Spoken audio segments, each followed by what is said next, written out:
Hello friends, मेरे digital classes में आप लोग का बहुत बहुत फिर से नए सेशन में स्वागत करता हूं। तो हम छत्तीसगढ़ के जीएस में मिक्स क्वेश्चन यहां पे कवर कराया जा रहा था।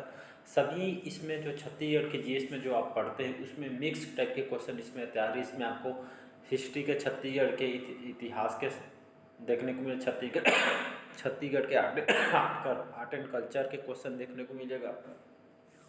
छत्तीसगढ़ के जो लगभग सभी सामान्य ज्ञान से क्वेश्चन देखने को मिलेगा। आप बुक चाहे जितना भी पढ़ लो, जब तक आप क्वेश्चन नहीं लगाएंगे तब तक कोई मतलब तो नहीं है।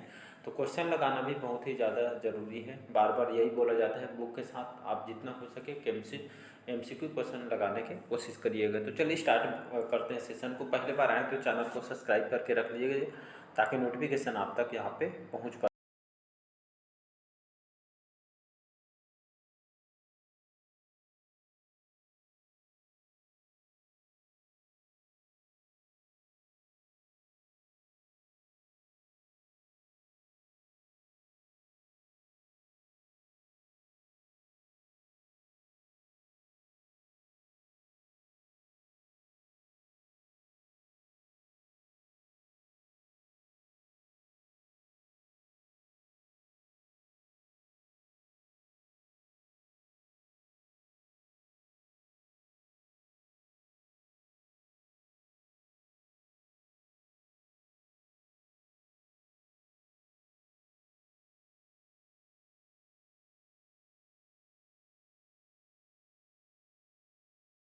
अर्जुन एक पांडुवंशी शासक थे।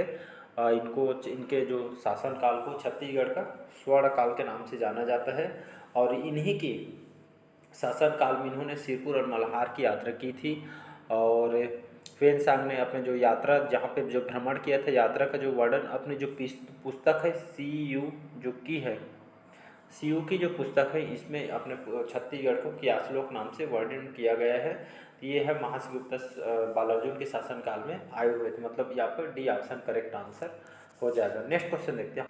अगला क्वेश्चन देखते हैं यहाँ पे, हर्षवर्धन को और किस नाम से जाना जाता है? शिलादित्य, आदित्य, धर्मादित्य या उपयुक्त सभी? तो हर्षवर्धन को और किस नाम से जाना जाता है जी? तो इसको शिलादित्य के नाम से इसको जाना जाता है। किसको? हर्षवर्धन को। तो इसको याद रखिएगा, इसका ए ऑप्शन यहाँ पे करेक्ट आंसर हो जाएगा। अगला क्वेश्चन देखते हैं यहाँ पे।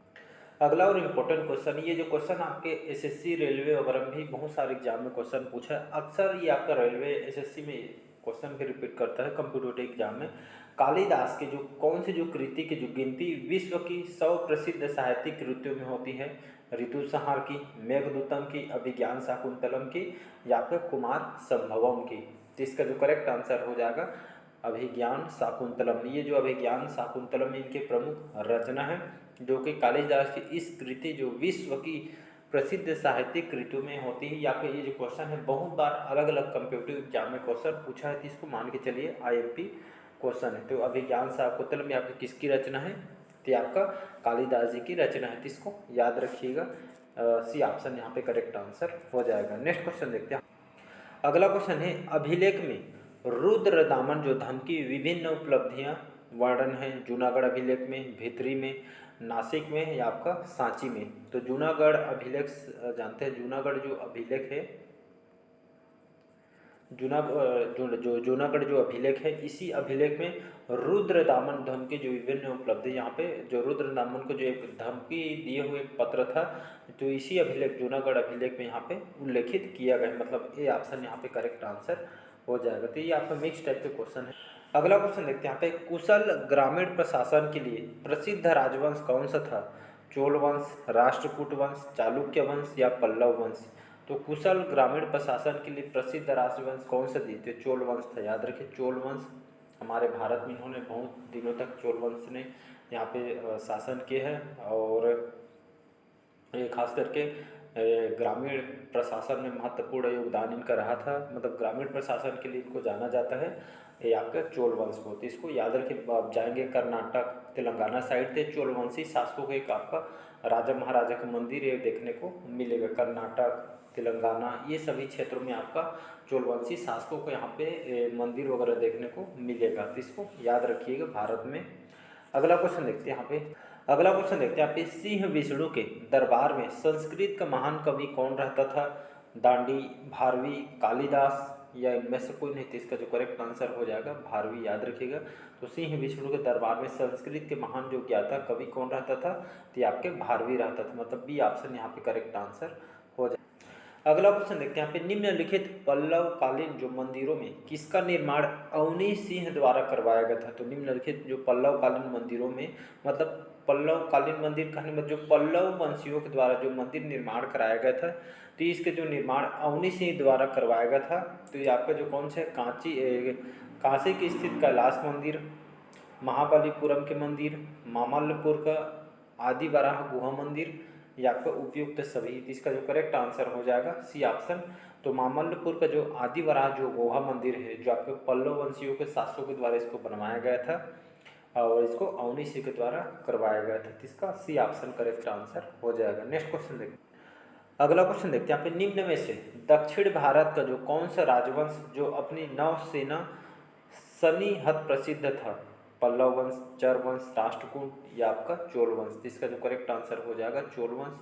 चोल वंश भारत में बहुत दिनों तक शासन किए है और भारत में कर्नाटक महाराष्ट्र में आपका चोल वंश फैला हुआ है और बहुत सारे इनके द्वारा यहाँ पे ग्रामीण यहाँ पे प्रशासन के लिए इसको जाना जाता है। और देखेंगे दक्षिण भारत में चोल वंशियों का शासन यहाँ पे बहुत दिनों तक इनका चला था। और देखेंगे चोल जो राजवंश है अपनी नौसेना सन्निहत प्रसिद्ध के लिए कहने का मतलब यहाँ पे देखेंगे आज भी जो हमारे जो नेवी है, जो आपका इंडियन नेवी है, जो हमारे जो जल सेना है, आज भी सब चोल वंशियों के द्वारा ही आपका पहले क्या होता था, चोल वंशी को द्वारा पहले जो है नौसेना बनाया था, मतलब यहाँ पे एक तरह का यहाँ पे समुद्र वगैरह में लड़ने के लिए यहाँ पे सबसे पहले चोल वंशियों ने नौसेना गठन किया गया था। उसी को जो आज हम देखते हैं, जो हमारी नेवी होती है और उन्हीं के दिन आज के हम देखते हैं, मतलब उन्हीं के दिन है जो आज हम देखते हैं। तो याद रखिएगा सबसे पहले चोल वंशियों ने यहाँ पे स्टार्ट किया था। अगला क्वेश्चन देखते हैं, कल्याणी के किस चालुक्य नरेश ने 1076 ईस्वी में चालुक्य विक्रम संवत प्रारंभ किया था।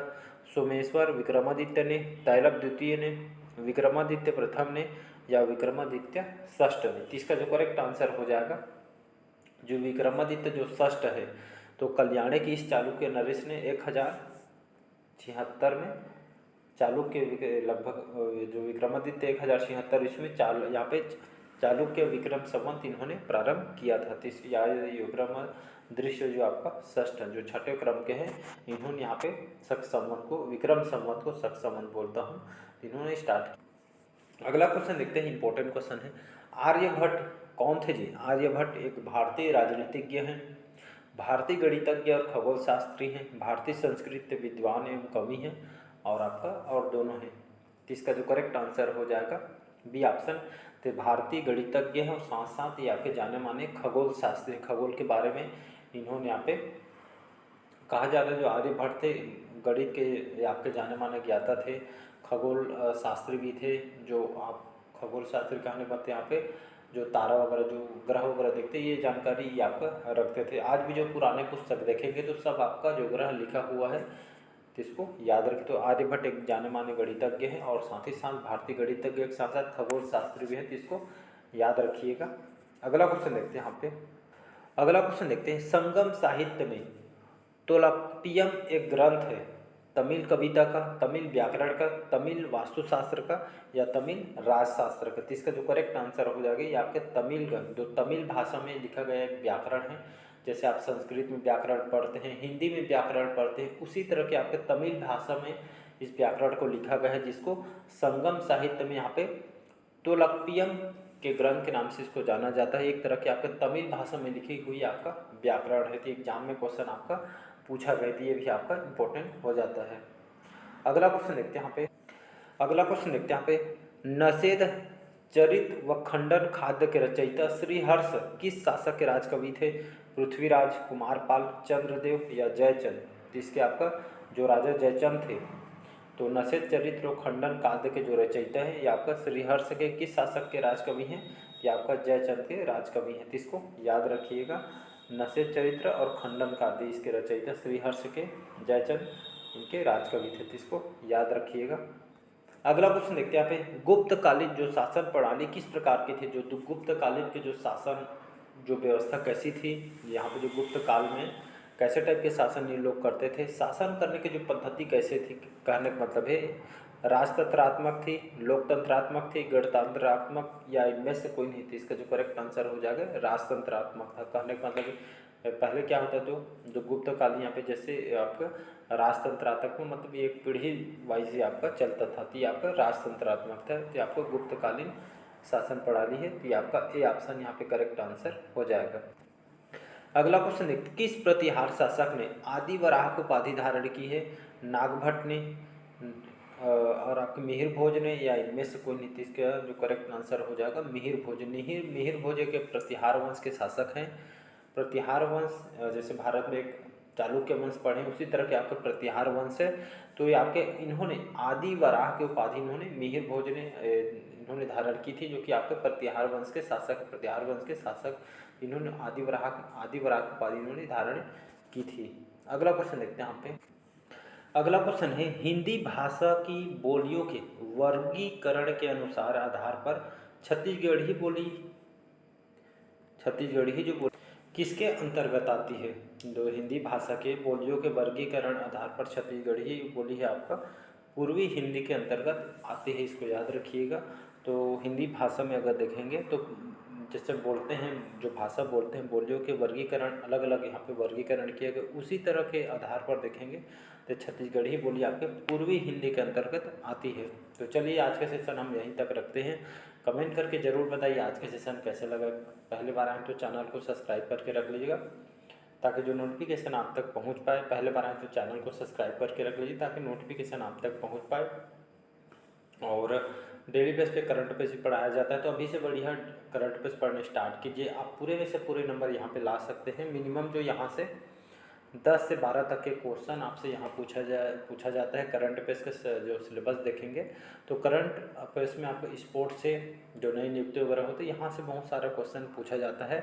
और यहाँ से प्रीवियस ईयर, जैसे आप कोई भी एग्जाम पे जैसे प्रिपरेशन कर रहे होंगे, तो प्रीवियस ईयर जैसे आप पुलिस का तैयारी कर रहे हैं या पीएससी वगैरह कोई भी एग्जाम हो, एसएससी, तो प्रीवियस ईयर में कैसे आपका करंट अफेयर्स के कहाँ से कितना क्वेश्चन पूछा गया, आप एक बार एनालिसिस करके देखिए। उसके बाद देखिएगा आप करंट अफेयर्स पढ़ने स्टार्ट कीजिएगा। इंटरेस्टिंग सब्जेक्ट होता है करंट अफेयर्स, जितना ज़्यादा आप पढ़ेंगे उतना ज़्यादा आपको इंटरेस्ट लगने लगेगा। तो बढ़िया अभी से पढ़ने स्टार्ट कीजिए।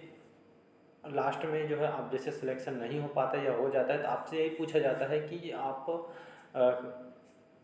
कितने नंबर से आपका सिलेक्शन हुआ या नहीं हुआ। लास्ट में यही पूछा जाता है, ये नहीं पूछा कि कितना नंबर से हुआ, मतलब लास्ट में यही आपसे पूछा जाता है आपका सिलेक्शन हुआ या नहीं हुआ। ये नहीं पूछा जाता कि आपका कितने नंबर से नहीं हुआ हो, तो आपको पता रहता है। तो इसलिए बढ़िया अभी से मेहनत करिएगा। बाकी आप समझदार हो। मिलते हैं अगले पार्ट में, आज के से नहीं तक। Thank you.